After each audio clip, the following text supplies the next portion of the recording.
no one refutes the fact that he engaged in an insurrection. I do know that the country looks a hell of a lot better than it did on January 6th. Oh, the economy is better. Crime and safety is better. Jessica Tarlov is one of God's gifts to the left. As the token liberal on Fox News The Five, she commonly finds herself in 4v1 debates where she always manages to hold her own respectively well. In today's clip, she's going against the B team, and they're talking about Trump getting taken off the ballots in Colorado and Maine, where I think Jessica makes some really good points, but she also touches on a few things where I don't really agree with her, and that's something that doesn't happen all too often. So let's watch the clip together, and then we'll get into my disagreements and also where I think she was right. I see a real distinction between what happened in Maine and what happened in Colorado. And I take your analogy, Jimmy, this kind of, I know people, and I have been accused myself of flying off the handle when you just say Trump, and suddenly I'm a different color and everything is awful. But in Colorado, they did have a 5-day bench trial where evidence was presented from both sides, and Trump's people had the chance to do it, and they found that he did engage in an insurrection. And if you look at what, it's true, right? There's no insurrection. Okay, you're right. It was a bunch of people with zip ties just hanging out.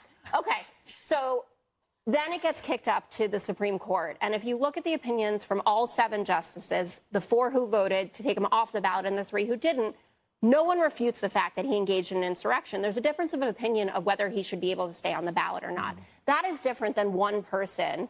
And this is how the procedure works in Maine. She didn't break the law by doing this. I think it's a faulty procedure. So to begin here, she's laying down some pretty clear facts. In Colorado, there was a court hearing for multiple days where both sides could produce evidence, and the district court found that Trump did in fact engage in insurrection. This was the opinion of the House of Representatives when he was impeached, and a majority of the Republican-led Senate. Also, I think 57 senators back in 2021, where they barely missed the needed supermajority to impeach him by only a few votes. Now, where I said I disagree with Jessica, and I can explain here, is her categorization of the events in Maine, where I'm not sure if maybe she wasn't as read up on it, or maybe that's just not the hill she wanted to die on, but they too did have a court hearing that was over 8 hours with both sides also presenting evidence. And while yes, it is the Secretary of State alone that made the decision, this was only after hearing both sides that produced their evidence. It's not like she just woke up and decided this. And in her 34-page ruling that she released, she cites multiple cases and areas of precedence to establish why his actions do indeed qualify as engaging or inciting an insurrection. Again, this is backed up by the House of Representatives in 2021 or 2020 when he was impeached, a majority of senators, the cases in Colorado. There's plenty of precedents for her to establish this decision. It's not like she just woke up and on a whim decided this one day. And Jessica does go on swinging the hammer, however, as she pretty easily dismantles the weak what's better under Biden arguments that Republicans always try to retreat to in hopes they're talking to someone who doesn't know their stuff. But Jessica Tarlov definitely knows her stuff. In terms of democracy and voting and whether we should move forward as a country and the way that people are so polarized, is this a good idea for secretaries of state, admittedly, to take a single action to take people off the ballot? Said no. Right? California had the opportunity to do it, and they said no. But I do know that the country looks a hell of a lot better than it did on January 6th. And I do know from what... Honestly, what? I don't know. What? I mean, really? There's been so much Have you unrest. seen the footage? Have you seen the border? Have you seen gas prices? Have you seen inflation? Have you seen schools? And yes, There is a precipitous quality of life. What is better? What's better? What is better? The economy is better.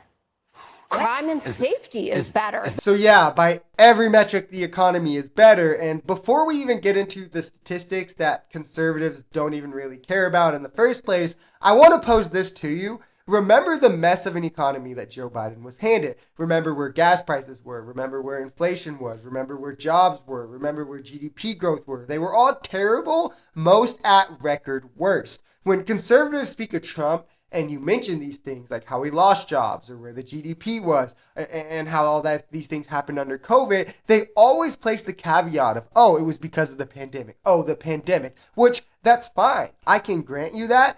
The pandemic did undoubtedly have an effect, but you have to hold the same standard for Biden, who inherited the exact same mess for Trump that you're making an excuse for all of his mishaps with. But no conservative wants to do that for Biden or even acknowledge the accomplishments he was able to achieve despite that. And despite any of that, we still have data on our side where the GDP is now back on track up to an all-time high in 2022 under Biden. We're more energy independent than we've ever been under Biden. Jobs are back on track, more jobs than the last 3 Republican presidents combined, and wages are outpacing inflation. We have the lowest inflation in the G7. I just did a video about crime the other day and about how it's low in most demographic regions. Republicans are stuck fixating on culture wars and faux issues that are meant to stir up outrage because they are losing on the real issues. Like, for instance, trying to overplay Trump being removed from a couple ballots because he went against the Constitution in hopes that they can maybe gain a couple votes that way or cause a couple Democrats